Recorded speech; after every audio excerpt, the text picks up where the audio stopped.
All right, next we have Michelle Strauss. She's an attorney with the Southeastern Louisiana Legal Service. She's one of the service providers we have as part of this partnership, and she's going to talk a little bit about some of the services that are available. Michelle, thank you. Thank you. Can they please speak up? No problem. You've got a strong voice. I've been accused of many things. Quiet is not on the list. My name is Michelle Strauss. I'm an attorney with Southeast Louisiana Legal Services. I know I've met many of you before or spoken with you at the various centers on our monthly visits. We are a provider of free legal services in certain civil legal matters. That is, we do not handle criminal stuff. You get yourself locked up by these fine gentlemen, don't call me. However, family law matters, divorce, custody, we do handle grandparent custody and visitation depending on the facts and circumstances. Also helping folks get, if you are caring for a grandchild or some other family member, kinship care and other public benefits that may be available to help you out with that. Also, certain public benefits matters, landlord-tenant, consumer matters, including foreclosure, consumer credit defense. If you do get fraud, scam problems, I know many of you have heard me speak on that already. We do help with certain matters with that, with identity theft and restoration of your rightful place in the world. One thing that many of you are already familiar with that you've heard me speak on, that I'll be speaking again today, is on successions and wills. My office does help prepare wills for our clients. We may also be able to help open successions and transfer those assets from a deceased loved one to the rightful persons, and that's what I'm going to be speaking on a little more today.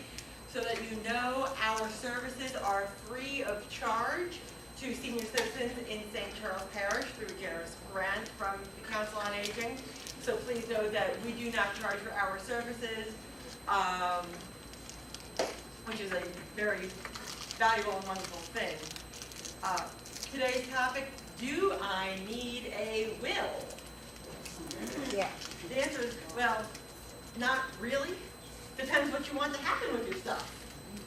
It's a choice that only you can make. What happens with your stuff when you die? Not really something anyone wants to talk about. Nobody wants to plan for this. But the alternative may not be acceptable for you either. If you die, if one passes away without a will, your stuff will go in a certain order regardless of what you would have wanted. If you are married, any property that you own together with your spouse, what we call community property, goes, your spouse already owns half of it and has what we call, forgive the fancy word, usufruct, or the right to use the other half. So if you co-own, a husband and wife co-own a house together in community, and the husband passes away, the wife still gets to use her half, because it's her half, and she gets to use his half and keep on living there. But where does the rest of his half go? Louisiana has a goofy thing where we can divide up the ownership of a thing. Surviving spouse has usufruct, and the children of that couple have, don't laugh too hard, naked ownership. The law hasn't come up with a better word for it than that. The naked ownership is the ownership of it. What can a naked owner do? What can a child do that has inherited this? Not much. They can sell it. They can transfer it, sure. But mama still has the right to keep on living there, which is wonderful. If you're not married, your stuff may go to your children. If you don't have children, it may go to more remote heirs. Are you okay with this? Maybe not. And that is where folks may want a will. If you don't like what would happen by default, or if perhaps you want to make it a little more specific. You know what, I want that my surviving spouse gets to keep on living in our house together, and I want that all my half of the community property and my separate property being anything you may have inherited, or things that you brought into the marriage, things you owned before marriage, goes to your children. But you know, there's that ring that you inherited from your mama, and you want that to go to your neighbor who's been so nice to you, and you really want to specify what happens to your cats. That sort of thing. The only way that will happen according to the way you want is if you take the initiative to prepare now a will. There are two major options in Louisiana for how to do a will. One is what most people think of, which is what's known as a statutory or notarial will. That is a document with very, very strict formalities that is drafted by a notary or an attorney, that is signed by the testator, the person making the will, in the presence of a notary and two witnesses, and it's very, very strict in form, and is, you can generally trust that your attorney has complied with all these forms and make sure that it goes right, but it also has a, doing a notarial will gives you the opportunity to meet with an attorney or a trained notary to discuss and ask questions and what ifs, and I'm not really sure I'm okay with that. You know, my son Johnny's really been kind of a pill. Do I have to include him? What if I don't? Those issues can be addressed in a notarial will, especially in consultation with an attorney who's experienced in handling that. As for Johnny, who's a bit of a pill and you don't really want to leave him anything, you may not have to. Louisiana has very, very, very, very limited instances where someone is called a forced heir. A forced heir means no matter what you do, no matter how awful, how much you dislike Johnny, he's still going to inherit from you. Very limited. That is only if Johnny is under the age of 24. That is, or has already been declared permanently disabled, and therefore is kind of dependent upon Mama's inheritance to support himself after Mama's gone, or if Johnny has tried to kill you. The law recognizes that sometimes you may have a truly ne'er-do-well that you do need to disinherit regardless of how young they are, and they recognize that you can get rid of Johnny from your will. The alternative to a statutory or notarial will is an olographic will. Louisiana law recognizes that not everyone wants to go speak with an attorney or a notary to get this done. Not everybody has such complicated concerns that they really want to make sure that things are done very specifically. Or you're in a position in life where maybe you can't get out to get it done. Louisiana provides for what's called an olographic will. An olographic will also has very specific form. I'm not going to overwhelm with those details, but in short, it is a will that is written in pen by the hand of the testator, not written by your friend who's sitting next to you that you dictate, that it actually has to be written by the pen held by the testator, and dated and signed, and needs to clearly say, this is my will, or this is what I want to happen with my stuff when I go. If it's vague, it might look like a Christmas gift list. Johnny gets my ring, Sarah gets my puppy. If it looks like that, who knows it's a will? So that's the importance of it very, very, very clearly if you choose to go the route of the olographic will, saying, this is my last will and testament. This is what I want to happen. What happens once someone passes, whether they've made the choice to go with a will or not? Louisiana, thankfully, despite the fact that some of our laws are goofy and different from the other 49 states in bad ways, bad lawyers anyway, in regard to successions and passing on of inheritance, Louisiana tends to be way easier than the other 49 states. As a lawyer, I appreciate this. We have a process very much wholly different from what's known as probate in other states. Our process is known as a succession. Successions can be extremely easy, given the case, whether there's a will or not. It can be done without ever depending on the size of the estate that's been passed on, if it's in general under $75,000, you don't ever have to go to court. Documents can be filed, not even with the court, but with the mortgage and conveyance office of the parish, signed by your heirs, an affidavit. You know, Paw passed on this day, and these are the list of the heirs, and here's the stuff Paw had. We certify that this is a complete list, and these are the people who inherit, signed off, filed, stamped, and it's done. That document is now sufficient to transfer title on vehicles, transfer money in bank accounts. It really is quite easy. It's something that my office does handle frequently, and we like people to know that this small succession affidavit process exists, because by and large our clients qualify for this, and it is very, very, very simple. Some of you may have heard my presentation on what happens when you don't go through the succession process, which can actually result in bad things down the road when the house has not been passed on properly, title to the home is not to the right persons, and now there's an insurance claim that needs to get filed due to a hurricane. The house is now in the name of somebody who's been passed on 15 years. The insurance company doesn't want to cut the check to anyone other than the homeowner, but the homeowner obviously is not available to take the check. It makes a mess. Living here in Southeast Louisiana, we have seen it, we've seen it, we've seen it. My office is still handling a few claims resulting from Katrina. We don't even want to talk about Gustav, Isaac, and some of the more recent storms.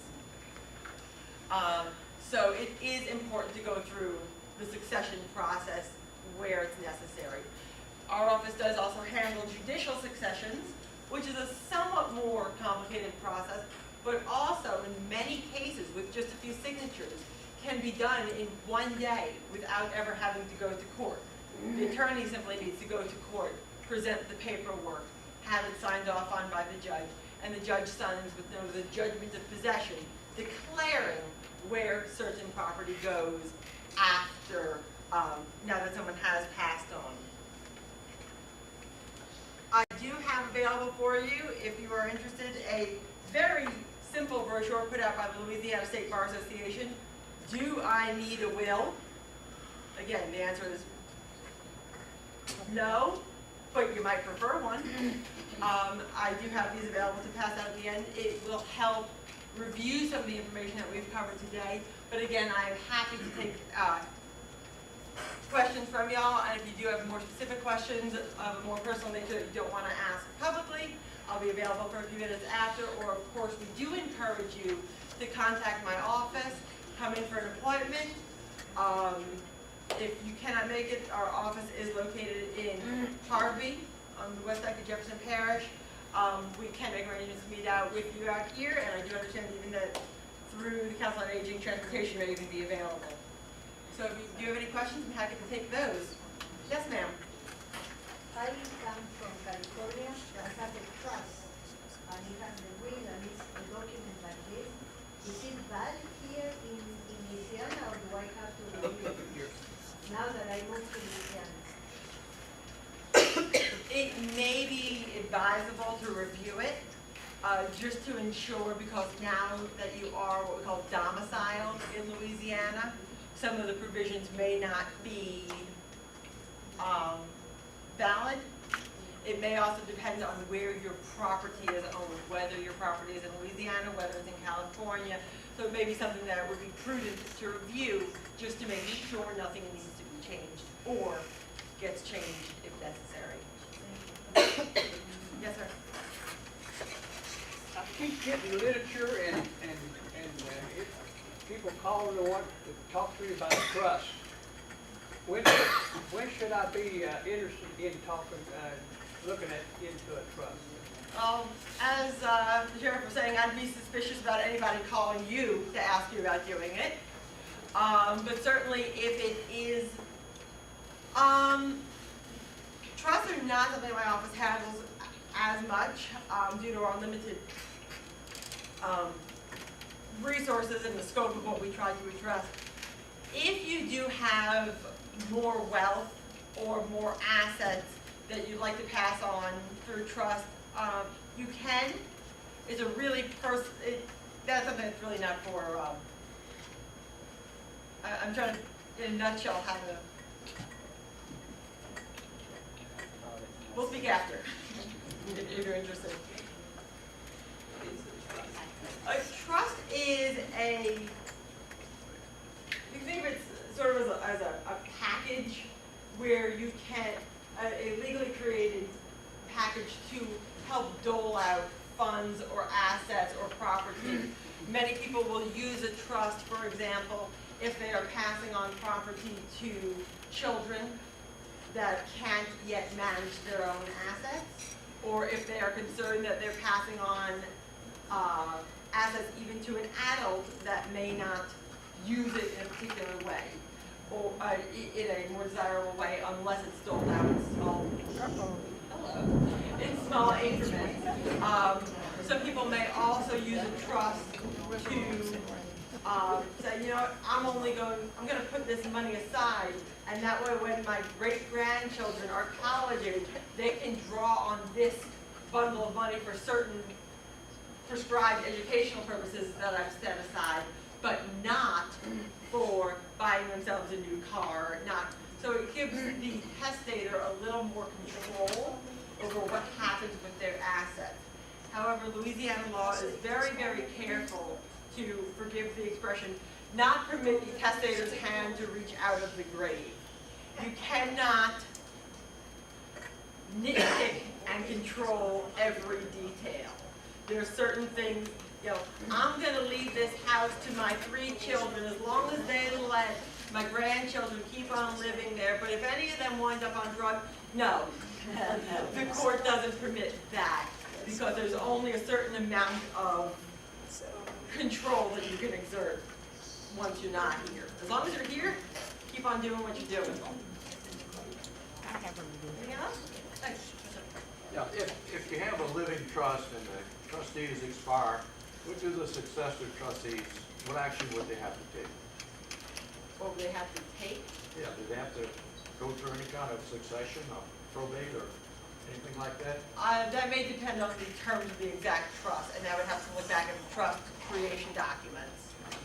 That's a very specific thing for each Okay. trust. Yes, ma'am. Yes. A will is what is created by someone when they are alive to specify what they want to happen with stuff, with all their property when they pass on. The succession is a process that the survivors go through to either bring the will to the court and have property distributed according to the will, or to go to the court and say, there is no will, but here are the heirs who inherit naturally, through the law's prescribed list of order. Surviving spouse, children, grandchildren, also providing for what we call representation. If a child has passed on, but there's a surviving grandchild from the deceased child, the court has a very specific order in which those people inherit, and that's all handled through a succession. But the will actually can handle most of that. The will can control what happens in the succession, yes. And then the succession process is simply to make what the will says actually occur.